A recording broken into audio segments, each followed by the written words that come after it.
So Akila, welcome to the set. Could you tell us a bit about the songs that you have in the film, telling the story of Bob Marley and the Wailers, the making of a legend? Yes, well, the song I have in the making of a legend is Rootsman Dub, which originally Rootsman Skank, but as in reggae, as Pablo Moses said, dubbing is a must. So we have to dub the reggae. And, by dubbing the reggae, sometimes putting out the voice in and out and, make people more enjoy the musicianship of the music, not just the singer, but to hear the arrangement of the song, and hear it in a way where you can just feel the music in a deeper way. Just take your mind away from the world, enjoy the sound. So Rootsman dub is that.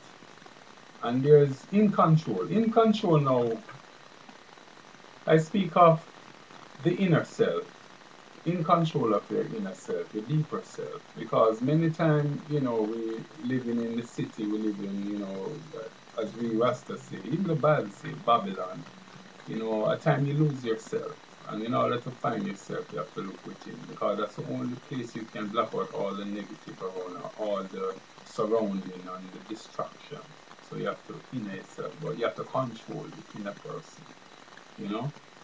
So that's how we say in control. So I was in control, until I lose my soul. But don't mean my soul I lose. It just mean I lose my inner thoughts, being distracted. And then a voice say, which voice say? The inner voice. Find the right way. So at times if we listen to our inner self, we can realize, who we are, and we can come back to ourselves, because there's a greater person within a person. So that's in control. Um Now the other song is Love Reggae Music, which is a deep song for me, because I wrote that song when I was working at Tough Gun, and hearing a lot of negative music. At the time it was the 90s, the late 90s, I think about 99, 98.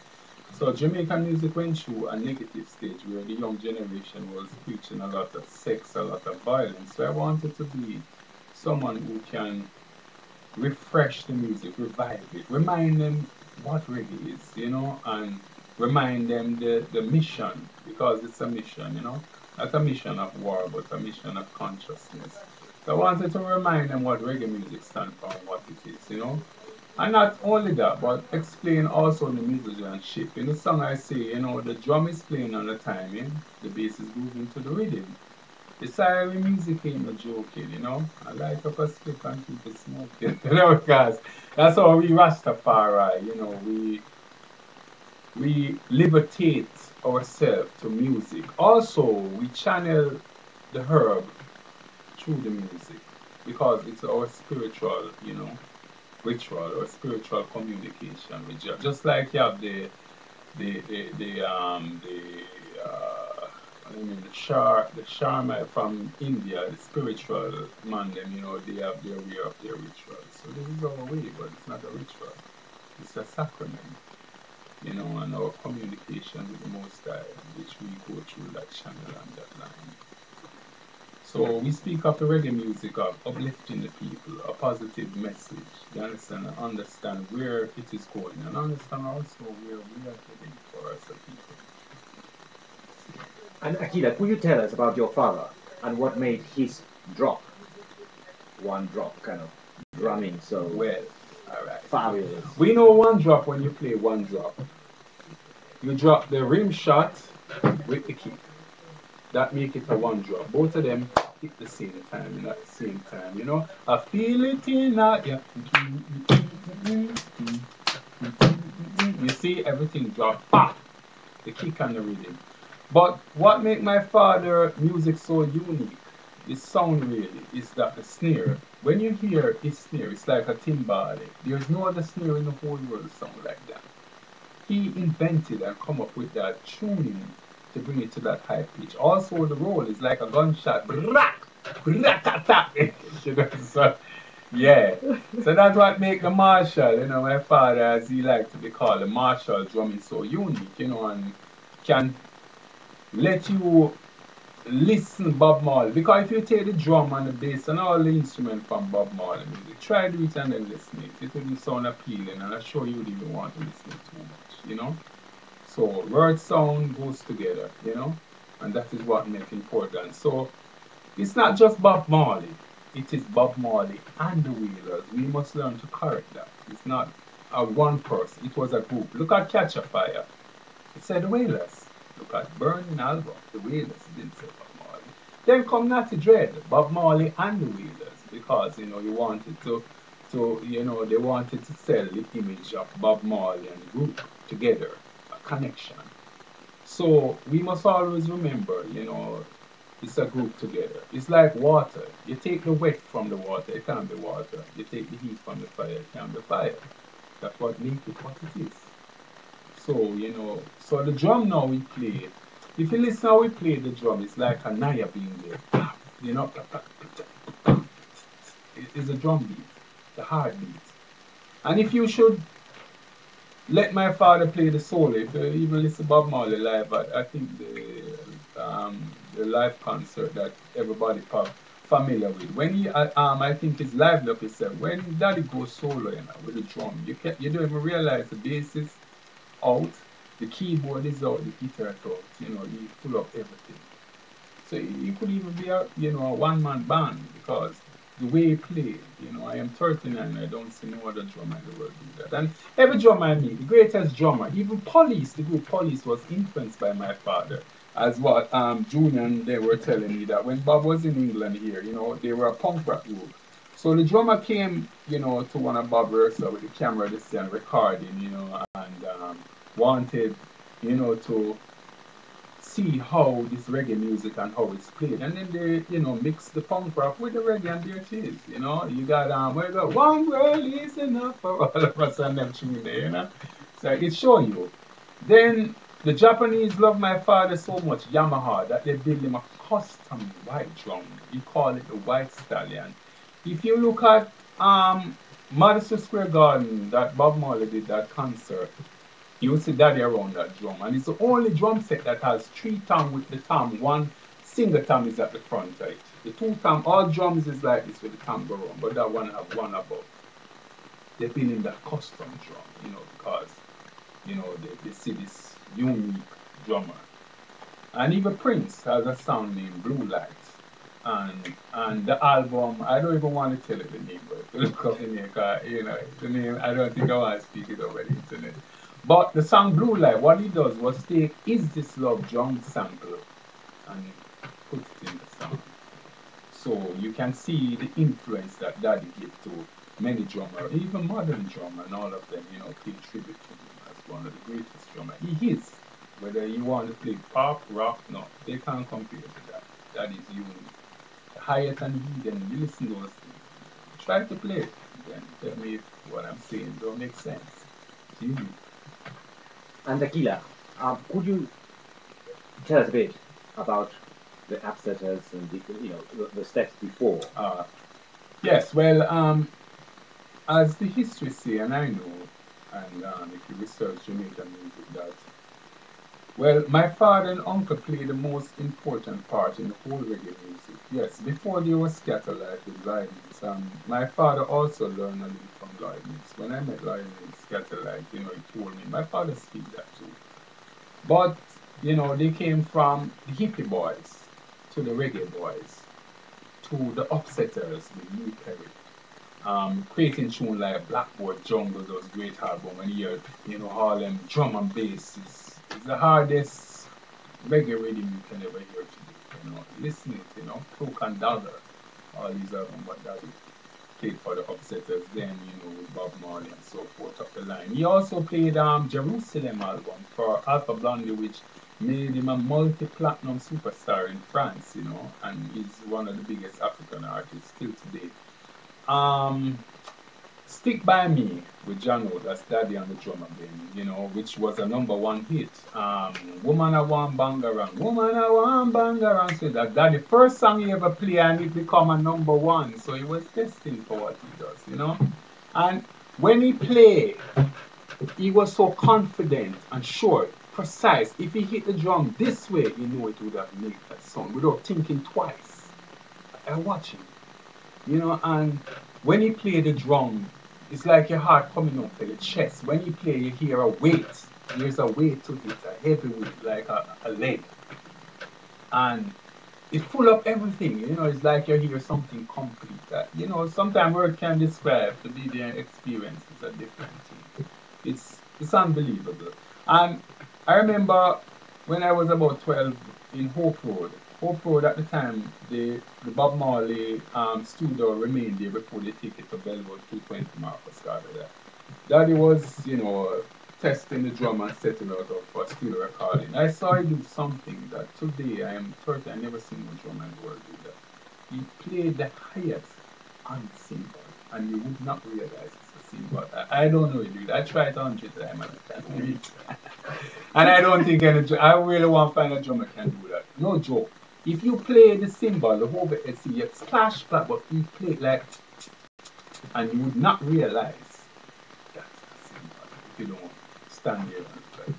It was so unique. He has the next technique, you put the cowbell on the higher. If you listen, bend a lot, most people think it's a percussion. That's him with the cowbell on the higher. So he was born to be a drummer. There's few people born to be something. That's it. That's all he knows. That's all he knows.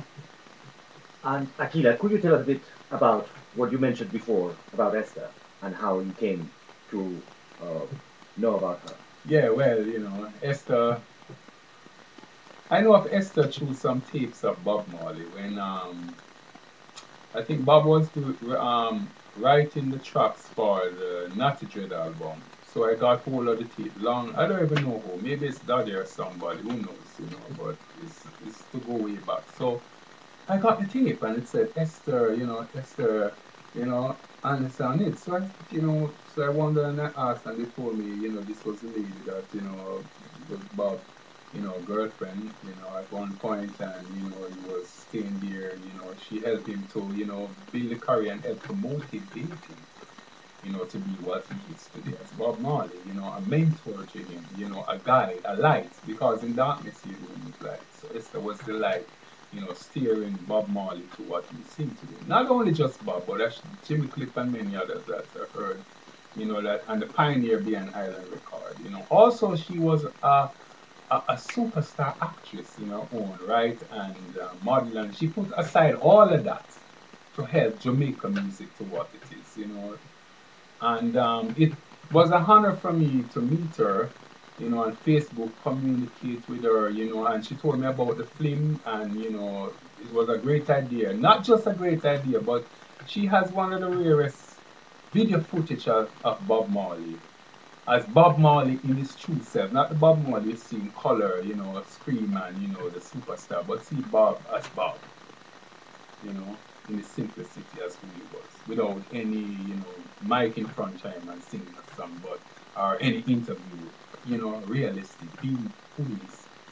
So right away she said I couldn't let the opportunity pass me by, and as me as a whaler's son and representing I know my father would tell me, no, you can't, you have to go ahead. So it was a honor for me to get my music into the track. Also let people know of me and also let they, see that we also, are supporting, this rare footage of Bob Marley, bringing it to the world and bringing our music also to the world, incorporating both, yeah. And going back to the legacy that your father passed on to you with the drumming and the music, how do you took that on? Well, well, I love the drums. I remember Daddy before he played, sometimes I get up from the drum, they flap, flap, blup, blup. Don't know what I'm doing, but I'm always making a lot of noise. So I think being there and seeing him as a drummer, influenced me to become a drummer. It's something, it's a passion. And seeing him, so great drummer, admire my own father and wanted to be drum. I was self-taught. No one teach me. I remember just watching and, teaching myself to play drum. I started to play drum and as the original drummer for Julian Marley. We come to France, to Bataclan, we went to Japan. At one point, we team up with my uncle Aston family man.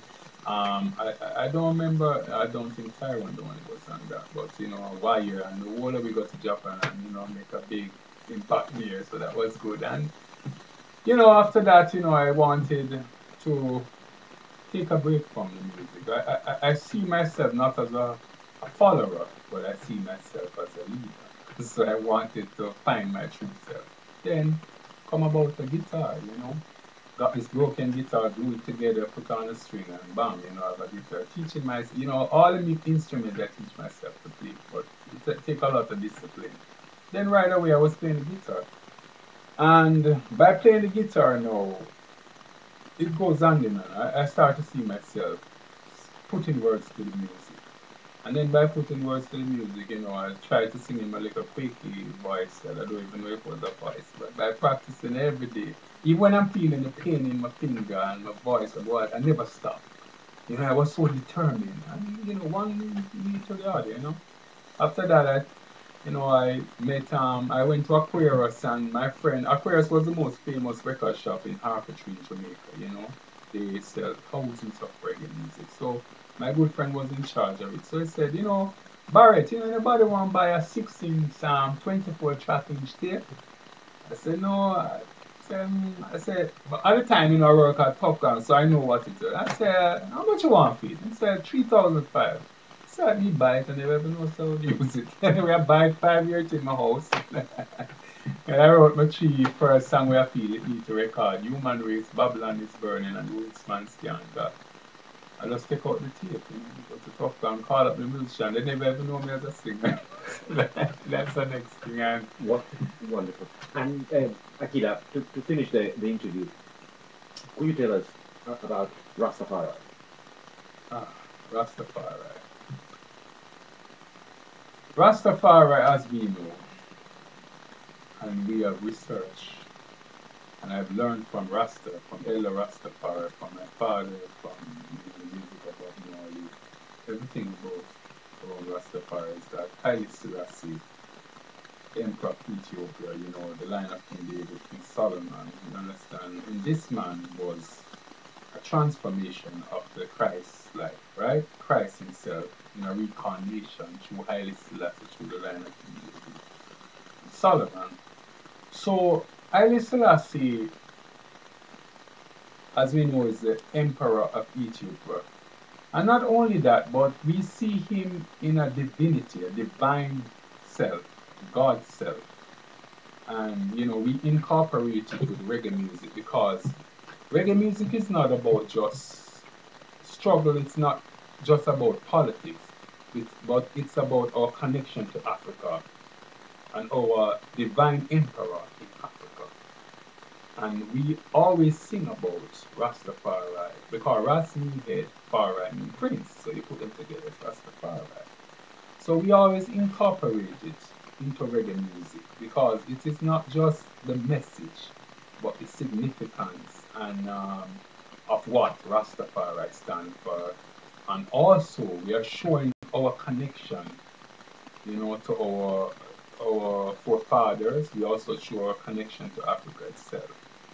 And we are claiming that through our divinity and through Haile Selassie. You know? So that is what we do in reggae music. And then we sing about life itself, life within yourself, life through Rastafari. Because Haile Selassie showed a disciplined way of life, which we try. Because we have to say try, because it's really hard sometimes to be disciplined the right way, and it's hard sometimes to be, focused to live that way of life. Because when you live in the city, you can be distracted by many things. And Rastafari show you a way of life, a way of simplicity. Well, many people see Haile Selassie here in a Rolls Royce and everything, but remember, the king was diplomatic. And also he was a representative of Africa at the time, and and an emperor at the time. So as a representative and an emperor, traveling around the world, you understand, you have to travel in the full glory. As an emperor. Thank you very much. That You're was welcome. wonderful. Yeah, we're on the road, Fire.